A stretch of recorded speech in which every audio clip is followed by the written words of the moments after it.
ऐसा बताया। माँ को देवी का स्थान श्वेता श्वेतोत्तर उपनिषद के ऋषि ने प्रदान किया है। इसलिए जितनी माताएं हैं ध्यान देंगी, तुम्हें देवी का स्थान मिला है। देवी जैसे ही रहना। घर में छोटी छोटी बात में कलह कलेश न करना। ये कलह कलेश करना ये तो सुपर्णखा का काम है, देवी देवता का काम नहीं। पिता लोगों से भी कहूंगा, तुम देवता की डिग्री प्राप्त की हो। दारू मत पीना, गुटखा पुड़िया मत खाना। कितनी महिलाएं भी तंबाकू बड़े ठाठ से खाती हैं। खोल के पुड़िया पूरा मुंह में डाल देती है, भले इसमें मक्खी मरी हो अंदर पड़ी।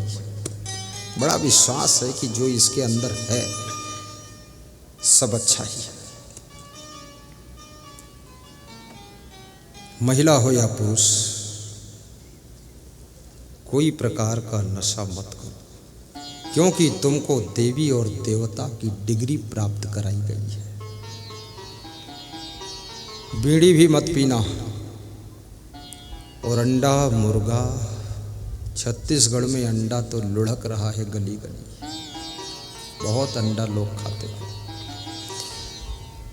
वास्तव में छत्तीसगढ़ वासियों से मैं निवेदन करूंगा, यदि खाओगे अंडे तो फिर लगेंगे यमदूतों के डंडे। मत खाना अंडे। अंडे के अंदर जीव है, इसलिए अंडे का विकास हो रहा है।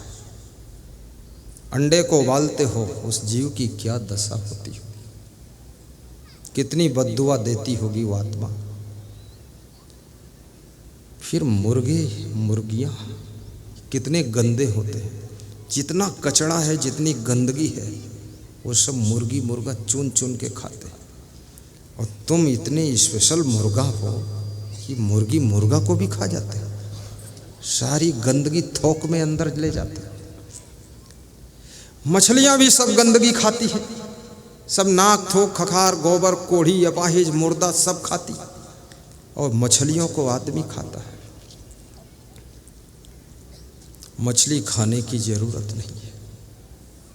गाजर मूली खाओ, संतरा खाओ। और इतना खाने पर क्यों टूट रहे हो? कम खाओ। और छत्तीसगढ़ में तो सबसे अच्छा नाश्ता है गुलगुल भजिया और टमाटर की चटनी। मैं बहुत प्रदेशों में बहुत नाश्ता किया, पर इसका जो टेस्ट है वो कहीं नहीं, क्योंकि गुलगुल मीठी है और टमाटर की चटनी खट्टी खट्टी है, तो खटमिठ मिलके ना मालूम क्या चटपट बनता है। बहुत अच्छा है। लेकिन मछली और मुर्गा मत खा।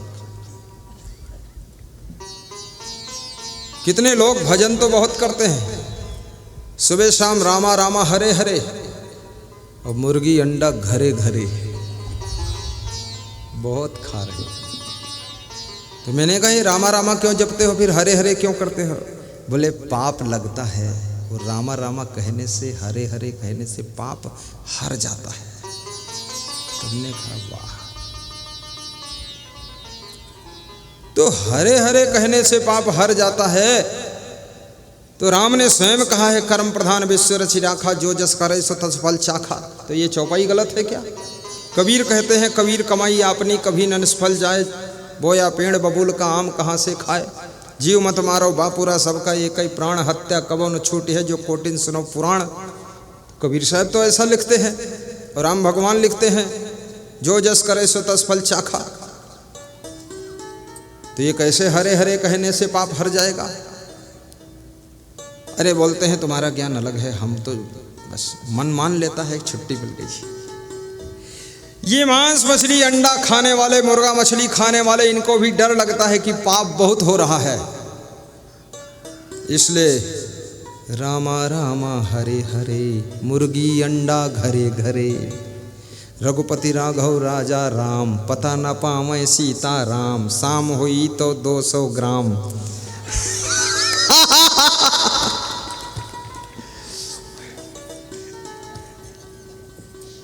ये थोड़ा हंसना भी चाहिए ना। नहीं बोर हो जाओगे, फिर आगो आओगे नहीं डबल कभी। नहीं, मैं तो हंसते हंसते ही सत्संग करता हूँ, ये मेरा स्वभाव है, सीखा नहीं किसी से, है ना। हमारे गुरुजी बहुत गंभीर संत हैं, यानी हंसते ही नहीं, लेकिन जब मैं पहुंचता हूँ ऐसी बात कहता हूँ कि गुरुजी मुंह में कपड़ा लगा के हंसते हैं और देर तक हंसते। हमने कहा गुरुदेव आप हंसते ही नहीं थे। बोले तुम चाहो तो हंसा दो, चाहो तो रुला दो।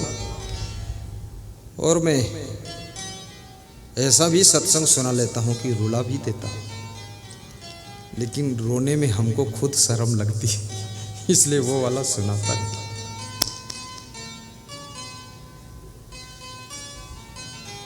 परंतु कबीर साहब कहते हैं, संतों सहज समाधि भली, सहज जीवन जियो, बनावटी नहीं, दिखावटी नहीं, सहज। संतों सहज समाधि भली, जहाँ जहाँ डोलूं सोई पई करे मां, जहाँ जहाँ चल कर जाऊं वो सब तीर्थ की परिक्रमा।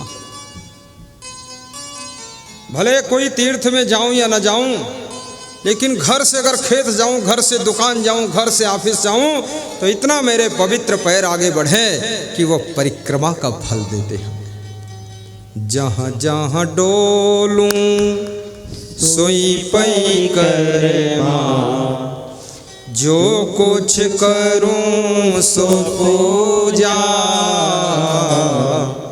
और सोई जाऊं तो करूं दंडवत।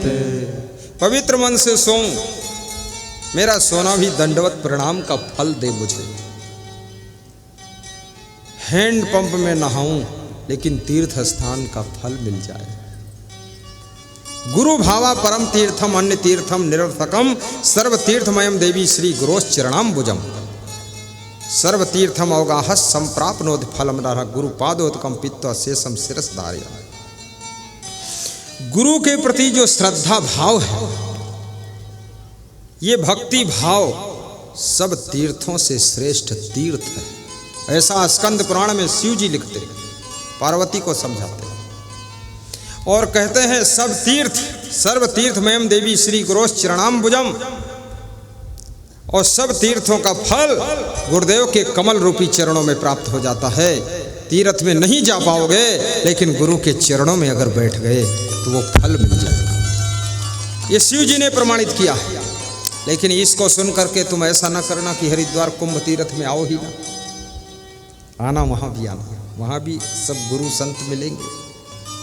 कौन बुद्धिमान है, कौन मित्र है, कौन सयाना है, ये प्रश्न था। कबीर साहब कहते हैं, सोई हित बंधु मोहि भावे, जात को मार्ग मार्ग लावे। वही मेरा बंधु, वही मेरा भाई, वही मेरा सखा, वही मेरी सहेली। जब हम कुमार्ग में जाने लग जाए तो मेरा हाथ पकड़कर सतमार्ग में ले आए, वही बंधु और सखा है। कितनी प्यारी बात कबीर कह रहे हैं। पापान निवारयति योजयते हिताय, गुह्यम निगोहत गुणान प्रकटी करोति, आपदगतम च न जहाति ददाति काले, सनमित्र लक्षणदम प्रविदन्ति संतः।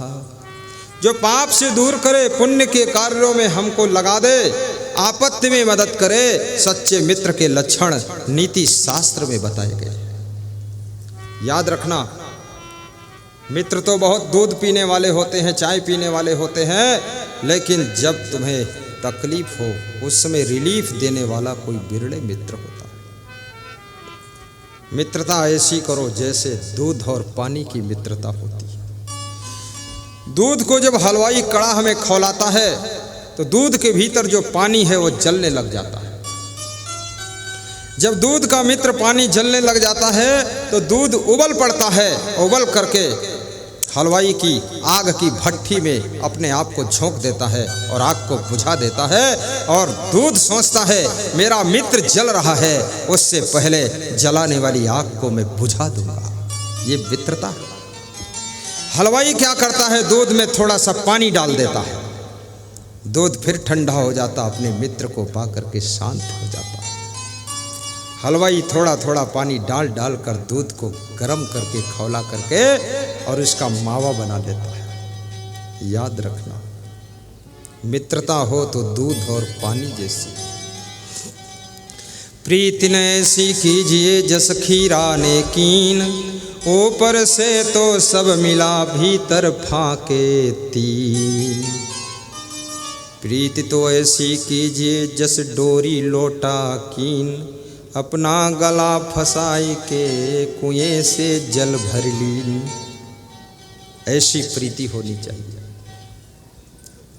जैसे कृष्ण और सुदामा में प्रेम था। जब सुदामा कृष्ण के द्वार पर जाते हैं, सुना सकता हूं 1 मिनट एक पंक्ति।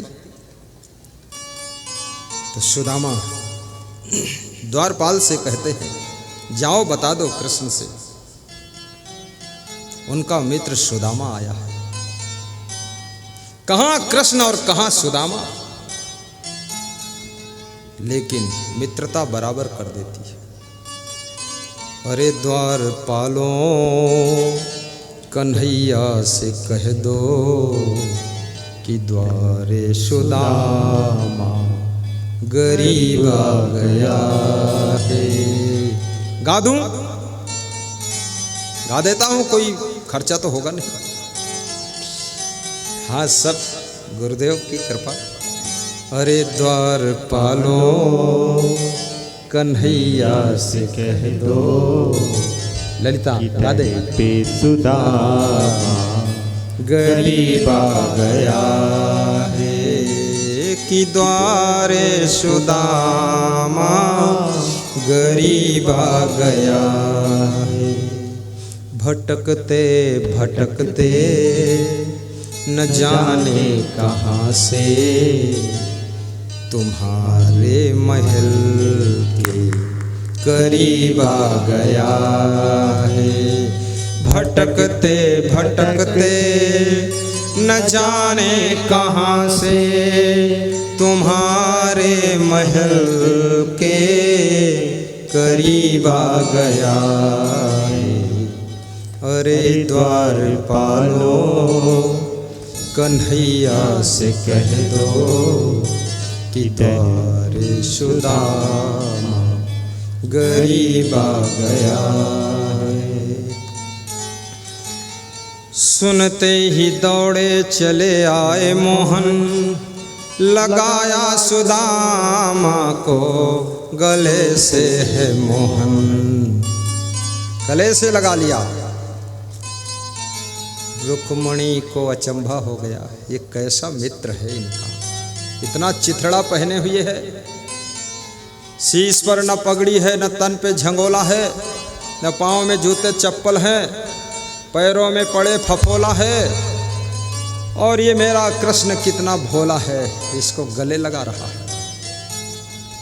हुआ रुक्मणी को बड़ा ही अचंभा कि ये मेहमान कैसा अजीब आ गया है।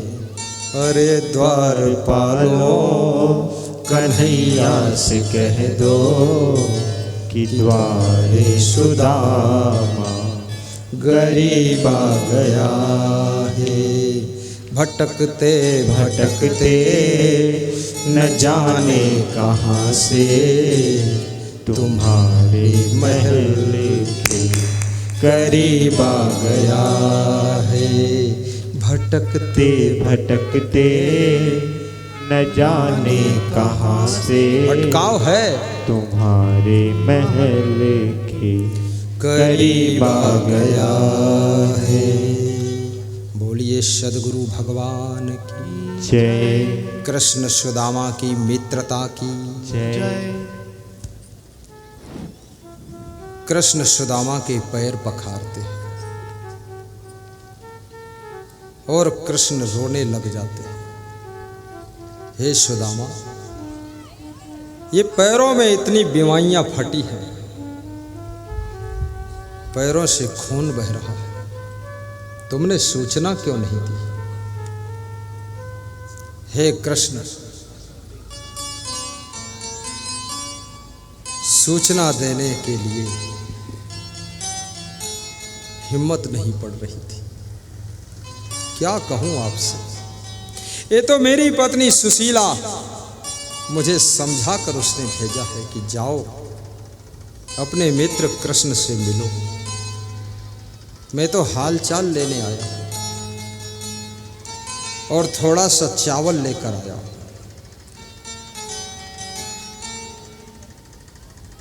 कृष्ण रो रो कर सुदामा के पैर पखारते। खोलो। प्रसादे सर्व दुखानां हानिरस्योपजायते, प्रसन्न चेत सो ही आशु बुद्धि पर्योतिष्ठते। अखंड मंडलाकारं व्याप्तमेन चराचरं तत्पदं दर्शितमेन तस्मै श्री गुरुवे नमः। गुरुर्ब्रह्मा गुरुर्विष्णु गुरुर्देवो महेश्वरः, गुरुर्साक्षात् परब्रह्म तस्मै श्री गुरुवे नमः। आज का प्रसाद भटकते भटकते बनाते बनाते थाली में हलवा पूड़ी आ गया है। यह है पूड़ी और हलवा सबको मिलेगा, बस धैर्य रखो, आधा घंटे बाद मिलेगा। पूड़ियाँ बन रही हैं, आधा घंटे और, तब तक प्रवचन सुनाता हूँ 10 मिनट और 2 मिनट में आरती हो जाएगी, फिर हो जाएगा काम, ठीक है। आज का प्रसाद हलवा और पूड़ी है, धन्य है, बहुत बड़ा इंतजाम है।